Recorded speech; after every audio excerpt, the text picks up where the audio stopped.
Following the end of World War II, the world faced the daunting task of holding the leaders of Nazi Germany accountable for the atrocities they committed.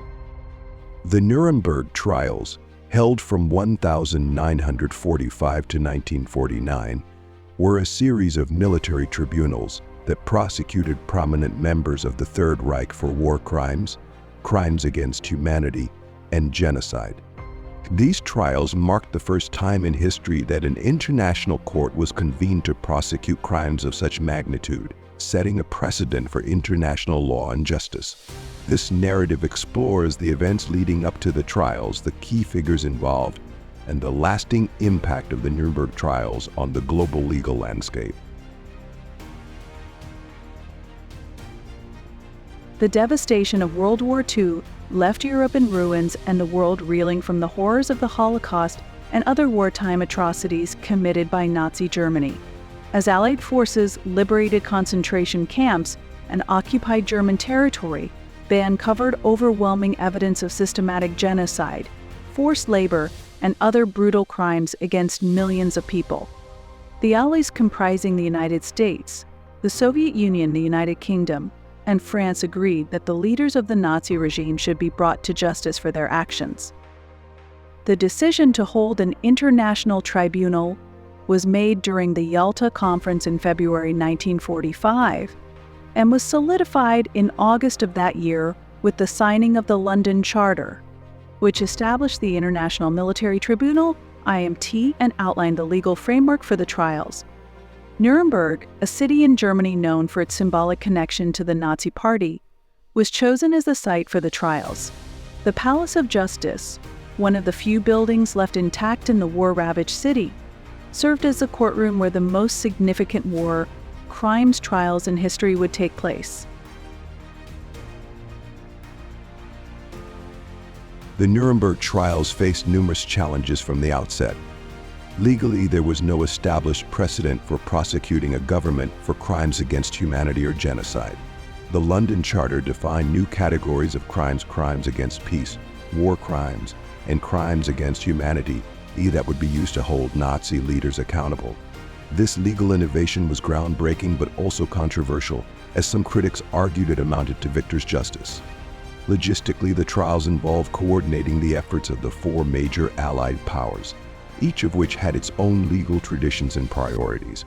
The tribunal had to gather an unprecedented amount of evidence, including documents, testimonies, and filmed footage, to build cases against the accused. Translating and interpreting these materials into multiple languages for the benefit of the international court was another significant hurdle. The psychological and moral challenge of confronting the scale of Nazi crimes was immense. Prosecutors, defense attorneys, and judges all grappled with the horrific nature of the evidence presented, which included footage of concentration camps, testimonies from survivors, and documents detailing the systematic extermination of millions of people.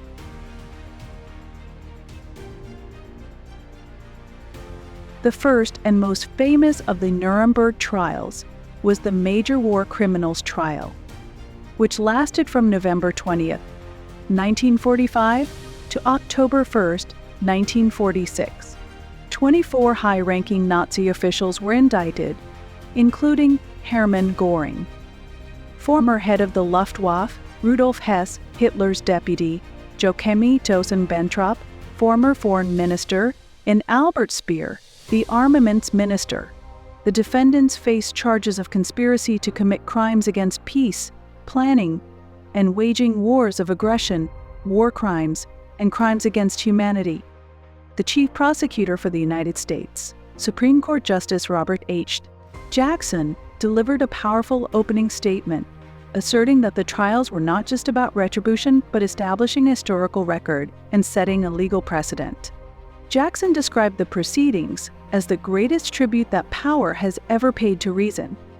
One of the central pieces of evidence presented was the Nazi regime's own meticulous documentation of their crimes. Thousands of documents, including meeting minutes, orders, and photographs, were submitted as evidence. Eyewitness testimonies from survivors and perpetrators provided harrowing accounts of the atrocities of the Nazis committed in concentration camps and occupied territories. The defense argued that the defendants were following orders and that the tribunal was applying ex post facto law, prosecuting individuals for crimes that were not defined as such when they were committed.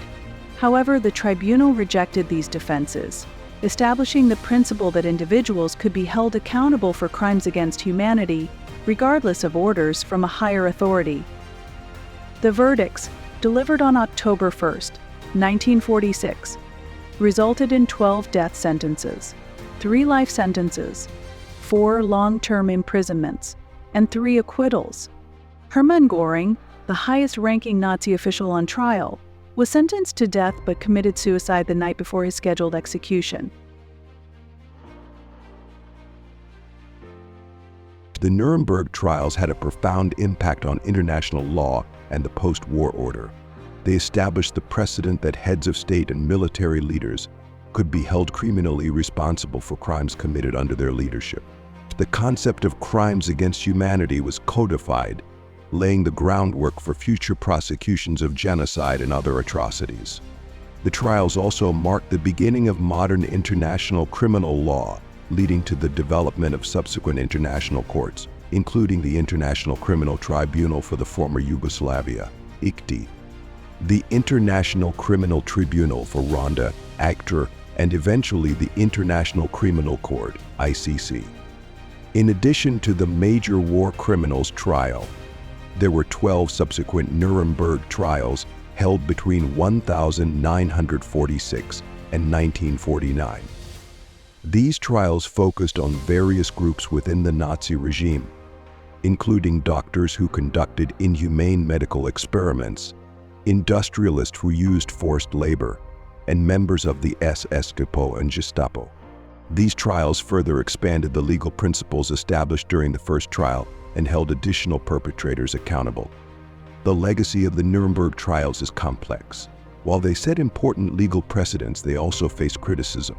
Some argued that the trials were biased as they only prosecuted Axis powers while overlooking the actions of the Allies. Others contended that the legal framework was hastily constructed and that the proceedings did not allow for a fair defense. Despite these criticisms, the trials remain a landmark in the pursuit of international justice.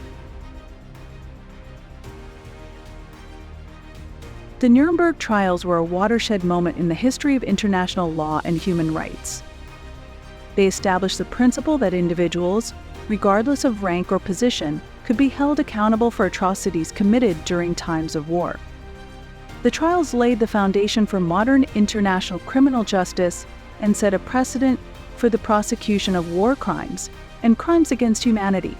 As we reflect on the Nuremberg trials, we are reminded of the importance of seeking justice, establishing historical truth, and the ongoing need to uphold the principles of human rights and the rule of law.